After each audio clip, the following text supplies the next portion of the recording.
I'm talking about Neovim. I'm going to keep it pretty brief and informal. Feel free to interrupt. All right, so first of all, Neovim is a fork of Vim from the beginning of 2014, approximately. The lead developer is this guy, Thiago de Arruda. He goes by Taruda as an online handle. And he is a contributor to mainline Vim.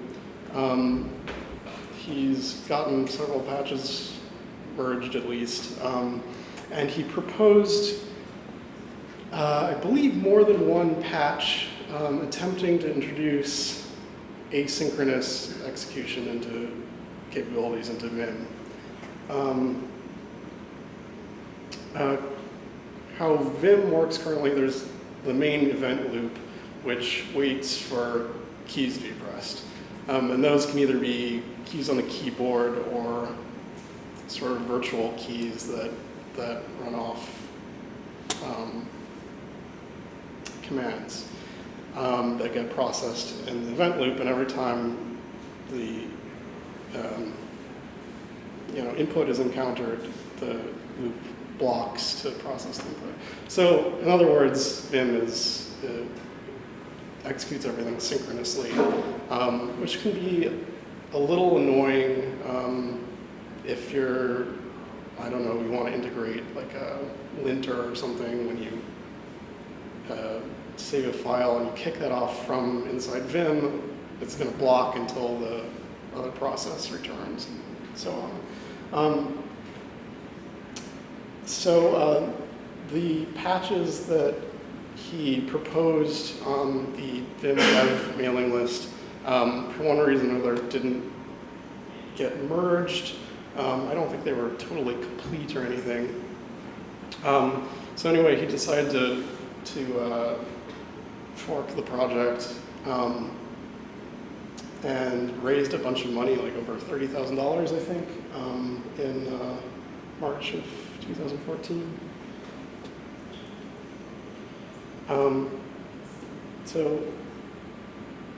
Here are a few of the goals of the project.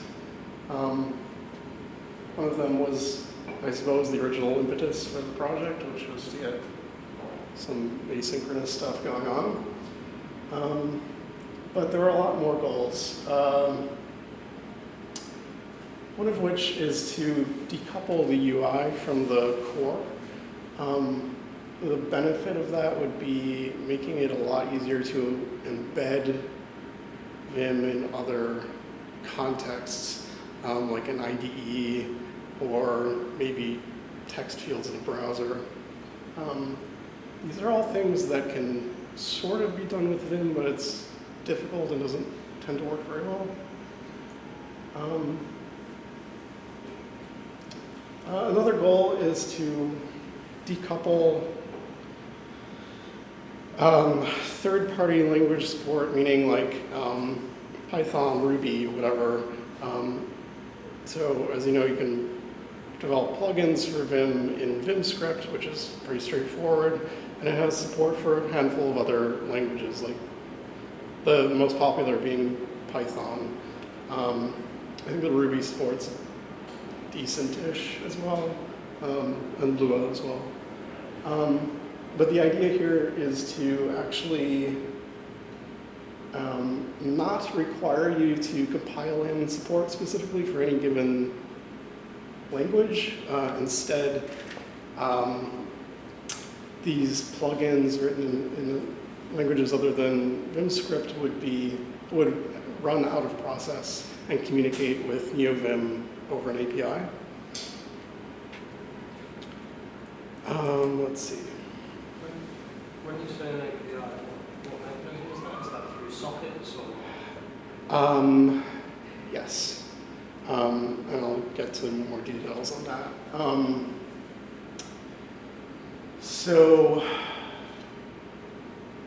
All right, so the original Vim codebase is peppered with a lot of support for various operating systems and the sort of specific concerns related to them. And Neovim seeks to sort of delegate all that to an external library called libuv, which abstracts away a lot of the file system interaction. Another goal is just general refactoring. Vim codebase is super old and very crufty and apparently really hard to work on. Heard a lot of complaints, particularly from potential contributors who just don't even know where to start with implementing a new feature, fixing something, whatever. So they've made a lot of progress, I think, with refactoring. And they've added a bunch of unit tests and other functional tests. They're in the process of replacing, I don't know the details of Vim's test suite exactly, but it's like a bunch of input files and output files, and the input files just are basically Vim scripts, and the output files are, you compare the output to whatever text is in those files, and they're converting this into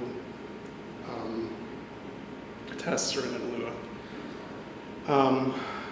And finally, Neovim, where possible, will always attempt to maintain compatibility with mainline Vim. So some of they've not accomplished all the goals yet. Some of the things that are working currently, so the API uses this message pack RPC protocol, for which there are implementations in any popular language I've heard of. And the idea here is that, I believe you would communicate over a socket. So you would serialize messages with this protocol, send them off, listen for responses, and so on. And the idea is that this API would be consumed by plugins, would be consumed by a UI implementation, like a GUI or even the terminal UI.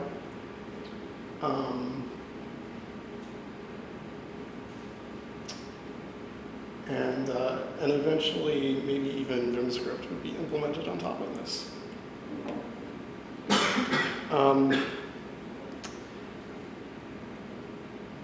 So this actually already allows for scripting Vim in any language you want, any language that can talk over this protocol. So for example, there's a Python provider, which is external Python package. It's not distributed with Neovim. You install that and suddenly you have Python scripting capabilities over this API, and it works quite well. And furthermore, the old Python interface, like the pydo command, pyfile, might be a couple other commands relevant to that. There's like a thin compatibility layer in Neovim now that allows those to work as well. So any existing Python plugins you have for Vim will also work in Neovim with a couple exceptions, like maybe Powerline, because it uses a particular feature that wasn't re-implemented, called bind eval.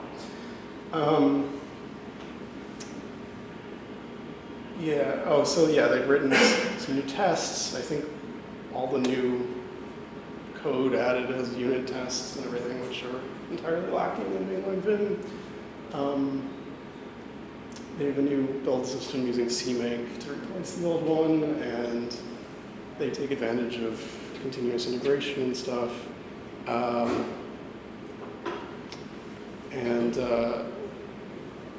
So any new patches for Vim eventually make it into Neovim.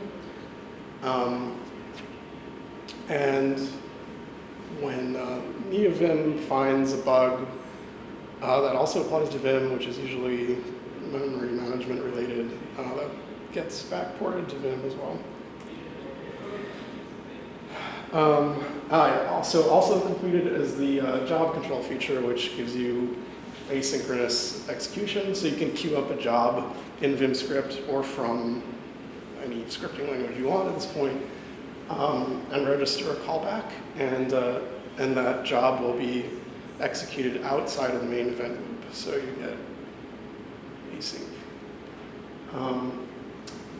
The original TUI, that is text user interface or terminal user interface, which is n-curses based in Vim, has been totally replaced with something else, which is of course distributed with Neovim, but it's pretty well decoupled from the core and actually works over their API. And this is how any UI should be implemented for Neovim. So there are a few GUI, like experimental GUI implementations that work the same way over the API. So you're basically listening for messages that say, lines 5 through 7 have changed. This is how. Here's how to highlight them. And then your UI implements methods to draw that to the screen. It's pretty cool. So if you run Neovim in a terminal, is that two processes? Is there like a vimd and a... No. Well, in the case of the TUI, it runs in process.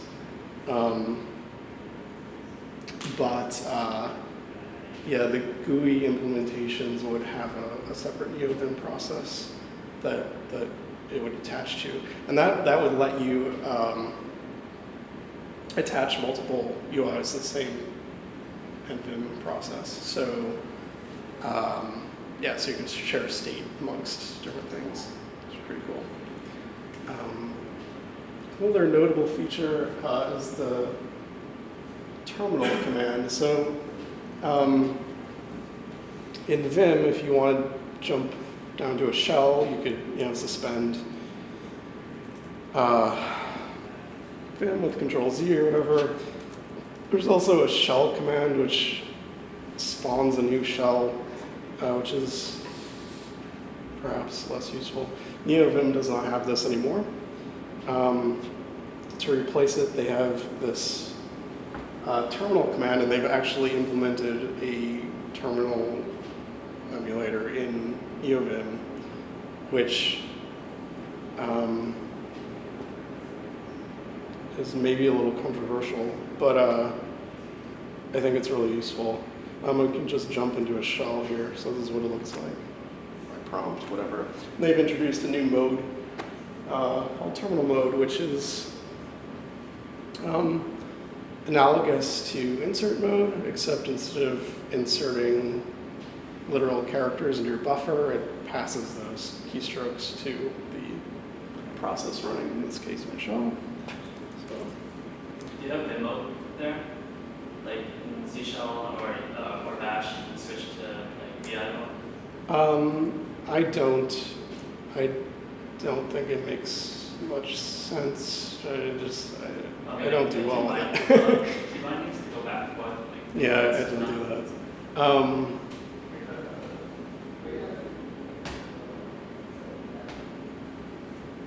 Yeah, because I would be sitting in insert mode most of the time anyway. That would be sort of the primary mode for interaction with the shell. So I just don't find it very useful personally.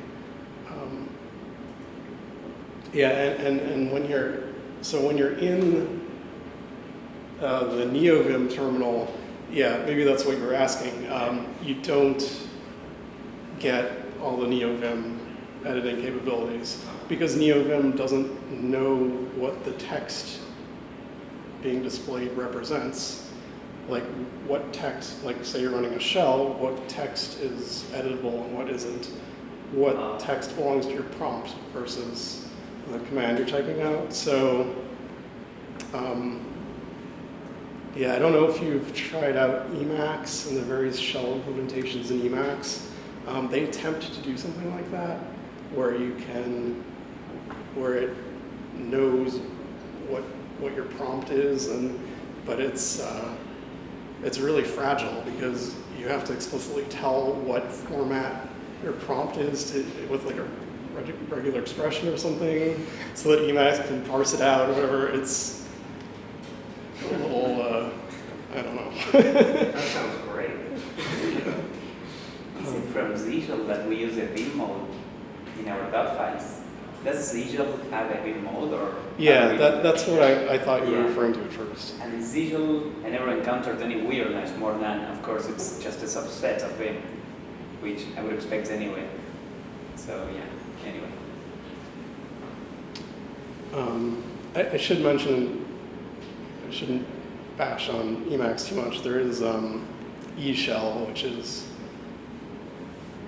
weird because it's not a POSIX shell, but it's less flaky than the other options I tried. All right. I have a question. When Yeah. you go into terminal mode, is it whatever terminal you have configured in your operating system, or is it internal to the Well, so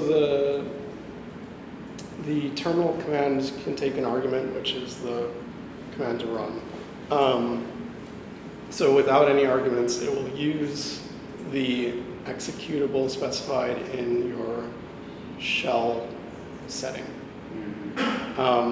So by default, that's going to be your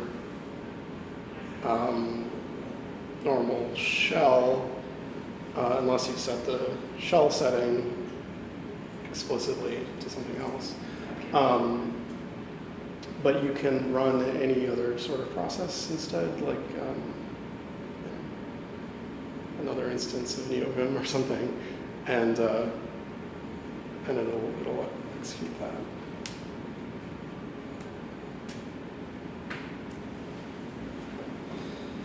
All right, so here are some things that are planned but not complete. This one might be merged soon. So the Vim info format is used to maintain a certain amount of state between invocations of Vim. So when you exit Vim, it writes to your Vim info file with things like your command history, global marks, another thing that gets stored in there. But say you have two Vims running at once. You quit one, it writes the Vim info file with all the history from that instance of Vim. You quit the second one, and then all that's wiped out with the history and everything from the second instance. So this is getting replaced with a new format and a new mechanism that gracefully merges stuff like history and marks. So you can use multiple Neovim processes without any trouble. I think that feature is basically done, but it isn't merged into the main branch yet. And I think they're planning on doing that before the first release. Another thing that's missing is the old Lua interface, similar to the Python interface with PyDo, whatever. That hasn't been implemented. I'm not sure that it will be. I think it is planned to be implemented. So any Lua plugins you rely on for Vim will not work with Neovim. This one's pretty ambitious and was one of the original goals stated in the fundraiser. So the plan is to re-implement Vim script on top of the on top of Lua, on top of the API. So what would happen is that your Vim script would get translated to Lua and then executed as Lua with a set of functions that would consume the message pack API. This presumably has a couple benefits. One being performance. The idea is that Lua is a lot faster than VimScript. So after that initial translation, it should run a lot faster. But another motivation for this is getting rid of a file called eval.c, which is huge and nobody understands it. And it's the module that's responsible for evaluating VimScript.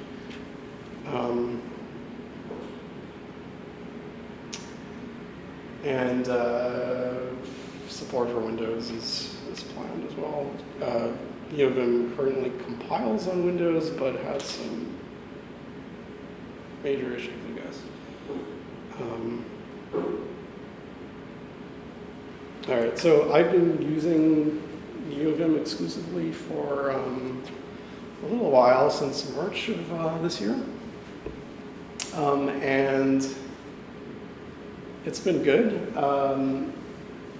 Compatibility with Vim is, I have no complaints. My whole configuration works fine, all the plugins work fine. And they're coming up on a first tagged release of Neovim. So it would be a good time to try it out. So I'm just going to list a few differences that you'll encounter and want to be aware of if you do want to check it out. Different executable name, nvim. Likewise, you're going to have an nvimrc or .nvim directory instead of .vim. But you can basically just symlink one to the other and you're not going to have a problem for the most part. Original Vim has these goofy sizes you can choose from when you're compiling, which are basically collections of features that you can include or not. So there's the tiny build, the small build, the medium build, the large build, the huge build. But Neovim does away with all that. There's just one build type and it includes all the features.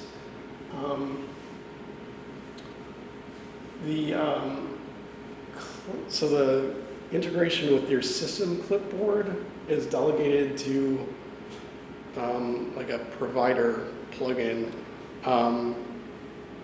So on new Linux, it would take advantage of Xclip or whatever. So you may or may not run into some issues. I know there are limitations with stuff like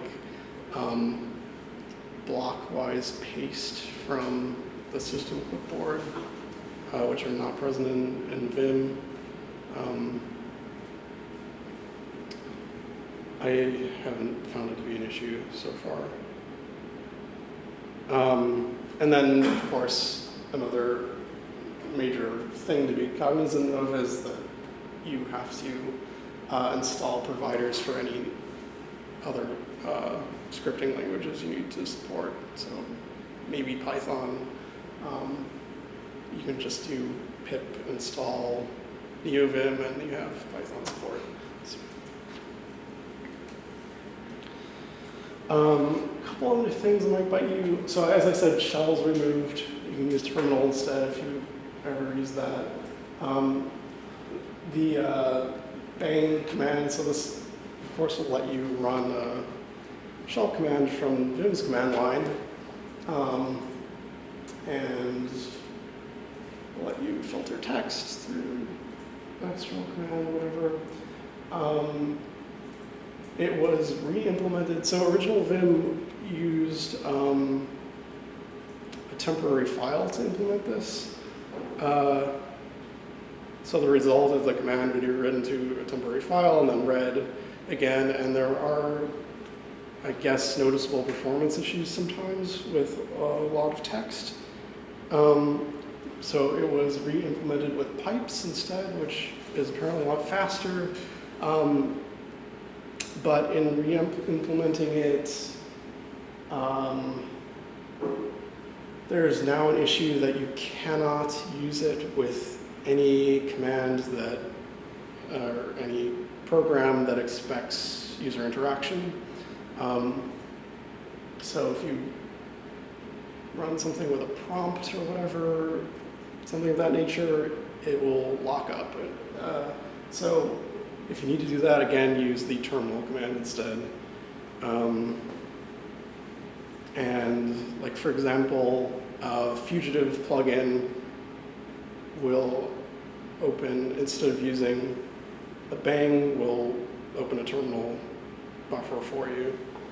So again, I haven't really run into any issues. Alt bindings now work in Neovim, even in the terminal.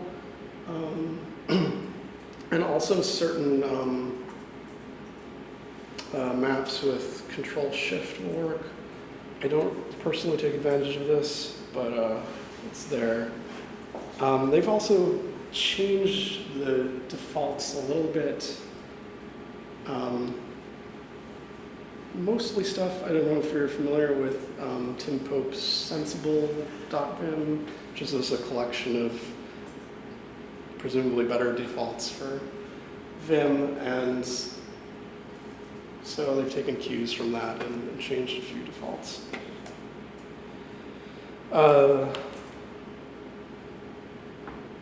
This is hard to read. I've just included a few interesting links with pertinent information about Neovim, and I'll just distribute this in a message or whatever later.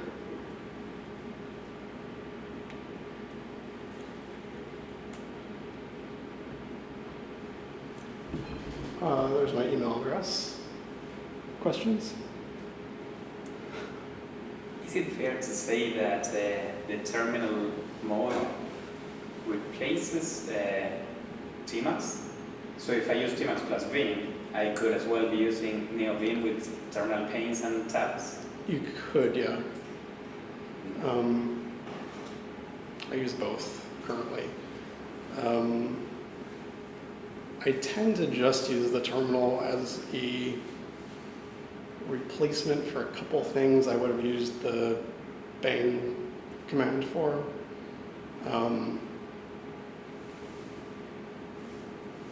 As I was saying earlier, there's currently a bug in Neovim where if you have a program running in a terminal buffer that is causing the screen to update, there's some output or whatever,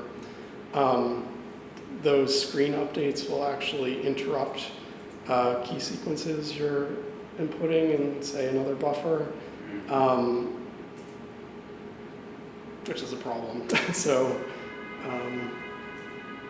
I'm not sure if, but I'm sure that's a bug that will be fixed sooner rather than later, but we may run into issues like that. But yeah, I think it's a viable replacement if you want to go that route.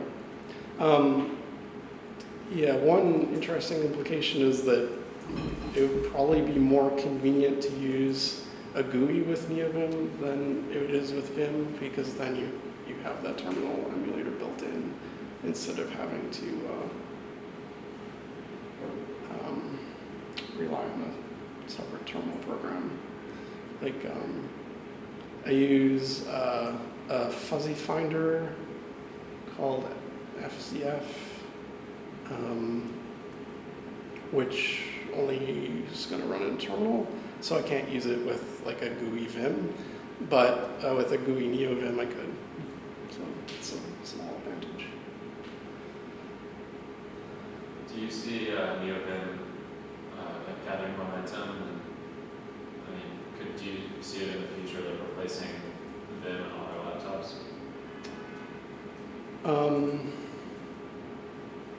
I suppose. I can imagine it. I don't think it'll ever have the same ubiquity because of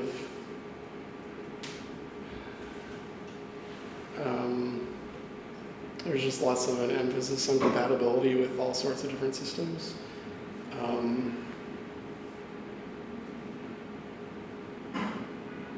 So I don't imagine it being installed in every server you SSH into, but I can see it certainly being a very popular editor for your local machine. Thank All you. right, thanks.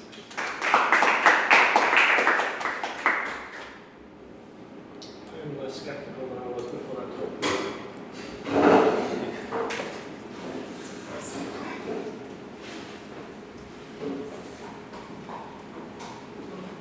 I think like the contributing bug fixes back then, I didn't know that.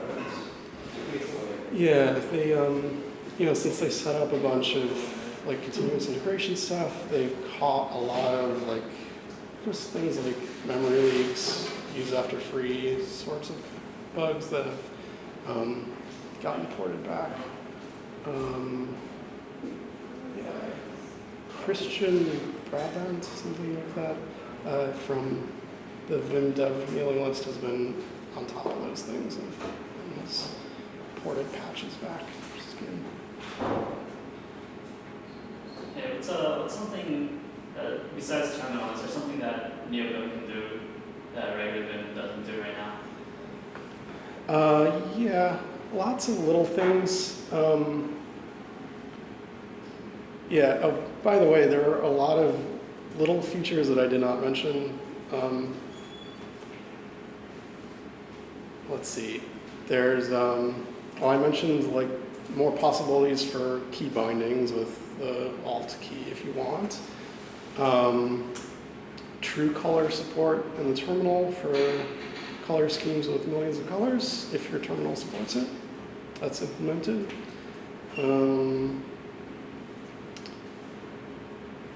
Let's see.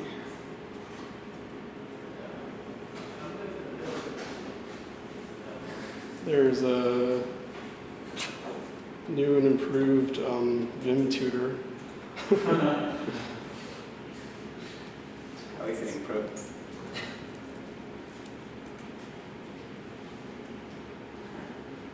That's color. Wait, so does it not respect your, like if you switch to Solarize or something, I know that you need to have like your terminal also have Solarize in order to have that color scheme working. Does it just automatically have its own color scheme now? Like it doesn't respect your terminal colors? It just supports true color regardless of what color scheme your actual terminal colors are. Color schemes basically work the way they do in Vim currently. But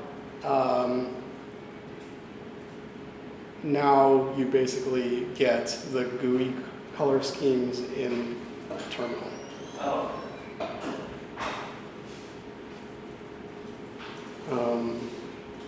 There are other niceties in the terminal, like being able to control the cursor shape a little more easily.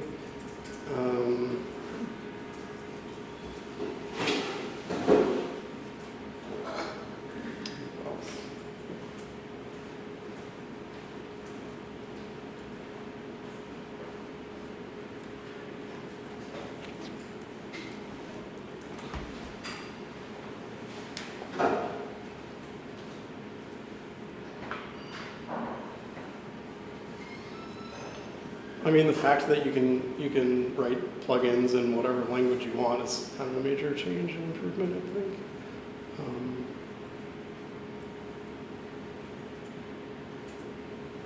Do you use anything that's Neovim specific? Any plugins? No. No. What do you use for completion? Completion. Sometimes I just use the built-in completion. Sometimes I use uCompleteMe, which also, of course, works with regular Vim. This is a little anecdotal, but Neovim seems faster, as in more responsive to key presses and so And I think there were improvements made with how often the screen is redrawn, which I think has had a positive effect on responsiveness. Like something that's always bothered me about uCompleteMe, since it's continuously showing you completion candidates without having to invoke it manually, so it's true autocomplete, it shows you guys your type. That's a lot of redrawing the screen constantly. And at least under tmux, original Vim there's a noticeable sluggishness when you're typing, which I don't see in Neovim, which is nice.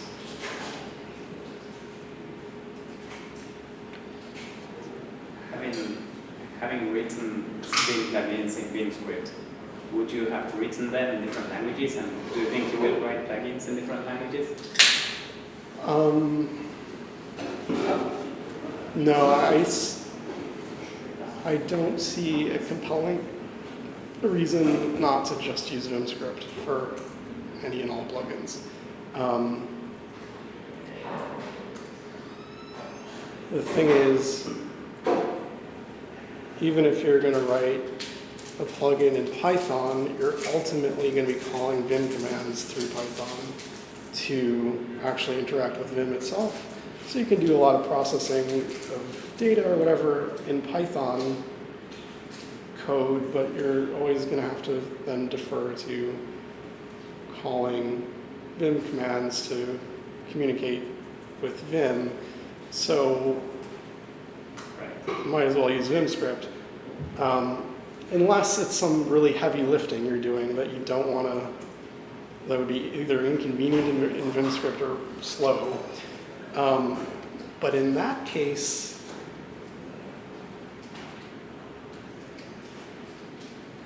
I haven't run into a situation where I both want to do something really elaborate and have it be exclusively a Vim plugin. Like if I were to implement something really elaborate, I might want to make it just an external tool that integrates nicely with Vim, because of course Vim is very good integration with external programs through its ability to filter text through them or whatnot. There's settings like the indent or format program or whatever. So there are all these points where you can plug in some external tool to do what you want with Vim. So, yeah. Is there any reason not to use Neovim besides the fact that it's relatively unstable for Vim? If you're on a platform that it doesn't work on yet, that would be a reason. Okay. There's an inherent failure. Well, yeah, so I've been basically following head in the Git repository, which has actually been surprisingly okay. But I've definitely avoided updating after they've introduced a new feature for a while, and then let them work out all the fallout from that, and then update. So I haven't run into any problems. I mean, I do this because I'm enthusiastic about Neovim, and I just want to play with it. If you're not super interested in it and want to avoid bugs that may interfere with work or whatever, then yeah, you probably want to not use it primarily.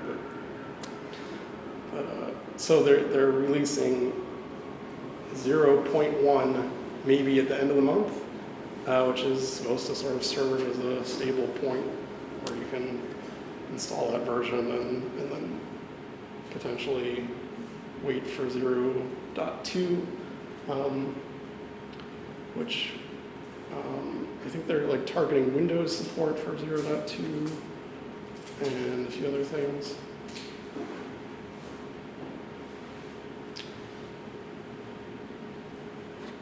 Has Bram spoken publicly about Neovim? Did he say anything about his development or Neovim's development? He's made a couple of comments on the mailing list, I think. I think he's pretty skeptical of it. He at least was initially. I think he made a comment that he did not see the value in forking Vim, and he'd prefer that improvements just be made to the existing code base. But seeing what they've done with Neovim, I mean, there's no way that would, or most of that would have been applied to mainline Vim, at least not at the rate it was. So there's definitely some merit to the project. I don't know what his feelings about it are at this point. They may have changed. So neovim.io is the project's website. Okay, so this, I really like their logo. This is the library that they're using for to interact with the file system. It's really BUV. It's also what Node uses, I believe. I think. Oh yeah, that JS sounds uses right. for their IO. And yeah, here's some other projects. So Unibilium is part of